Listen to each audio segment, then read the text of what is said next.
Hi, everyone. This is Bailey Liu with the Washington State Charter School Association, your host for the Fundraising Learning Series, where I bring in experts to talk about equity-driven fundraising practices. Today, I'm bringing in a champion in the charter sector, Scott Hicke, to talk with us his fundraising, events, and expertise.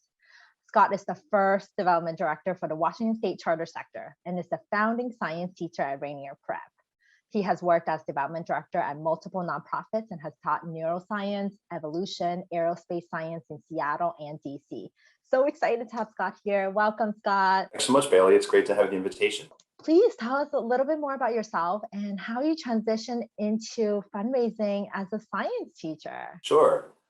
You mentioned my work in DC. So I began my teaching career at a really great independent nativity school in Washington, DC as a science teacher. All of our students were fully funded completely through philanthropy and fundraising. So president and development director at that school were just really an amazing dynamic team. And they did an excellent job of cultivating donors who believed that they were partners in the mission of the school, where they would have an explicit connection with sponsoring each student.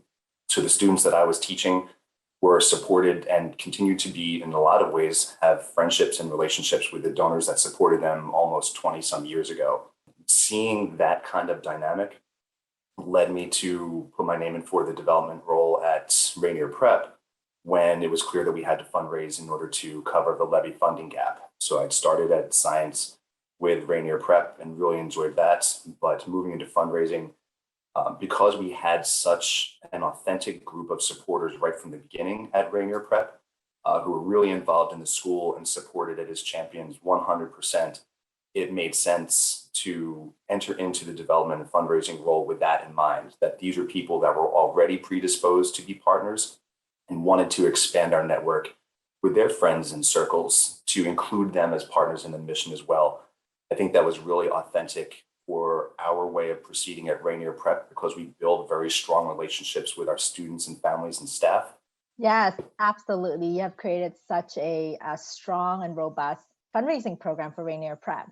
And you also planned a number of successful fundraising events to engage with your partners, right?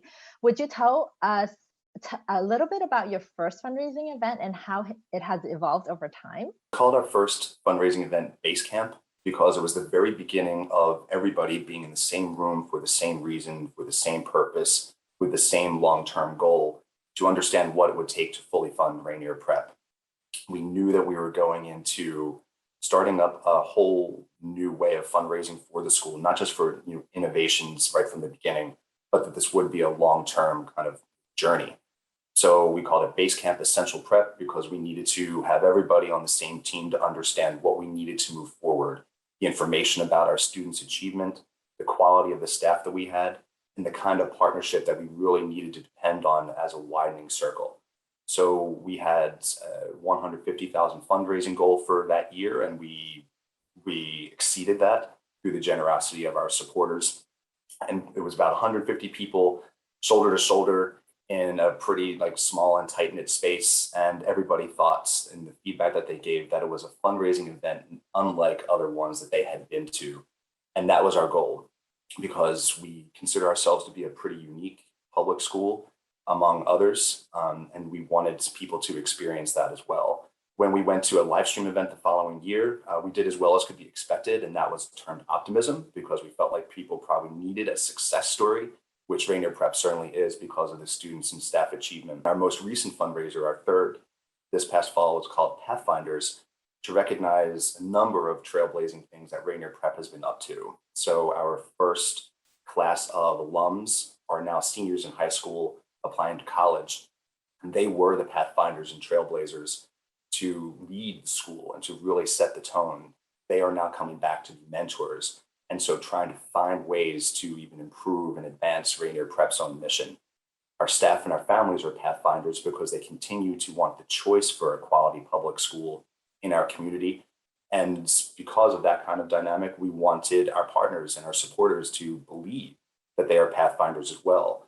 By supporting Rainier Prep and being involved in what we do, they are assisting our Pathfinders and trailblazing students to continue to advance this kind of quality education, also the kind of community network that we've been able to build. And that fundraiser was actually really successful. It raised more than our previous two combined. So I think, we just really have a dedicated board and, committed group of core major donors and partners that are willing to spread the word about what we're up to. Congratulations. That's super exciting. I mean, we're still in a pandemic and still being able to gather people in a room to fundraise. That's incredible and build community. What are the top four things that have contributed to the successful of your fundraising event?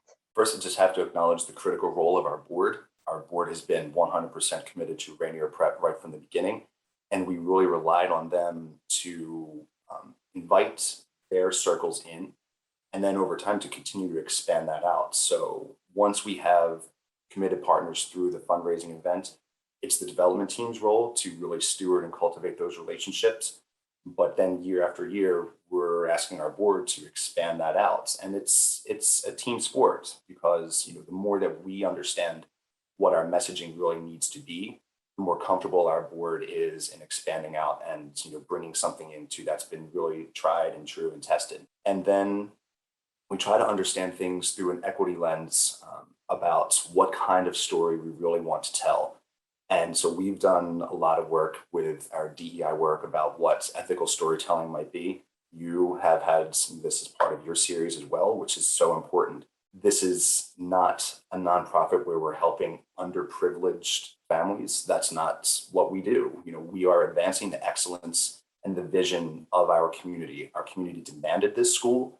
And so it's our job to educate our stakeholders and donors about what the community wanted in the first place. They wanted a middle school. They chose this.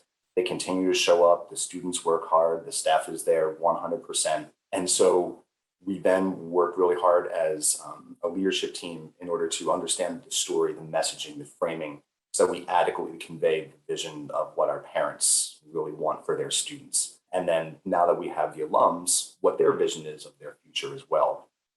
So we've got the board, we focus on our storytelling. And then in addition, just having just very thoughtful messaging in order for registration and RSVPs, which always kind of comes down to the very last day.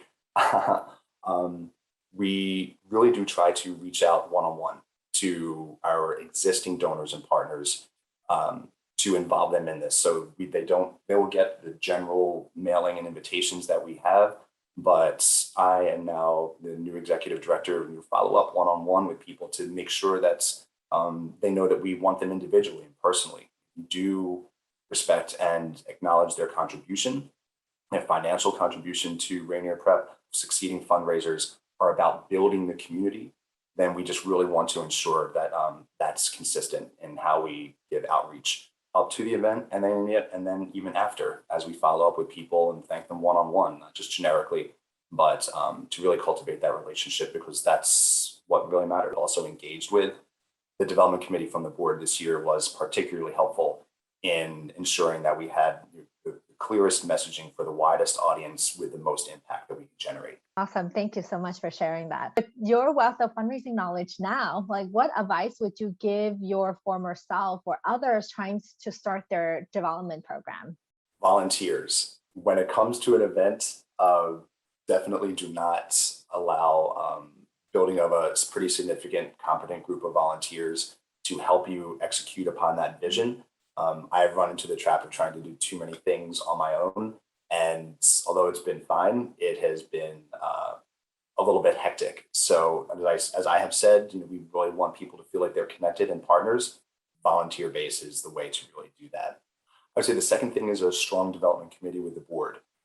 Every board member at some level wants to be involved in something. Not every board member wants to be involved in fundraising, but every board member will listen to other board members when a certain select group of people are the additional voice or spokespeople for the staff's development team.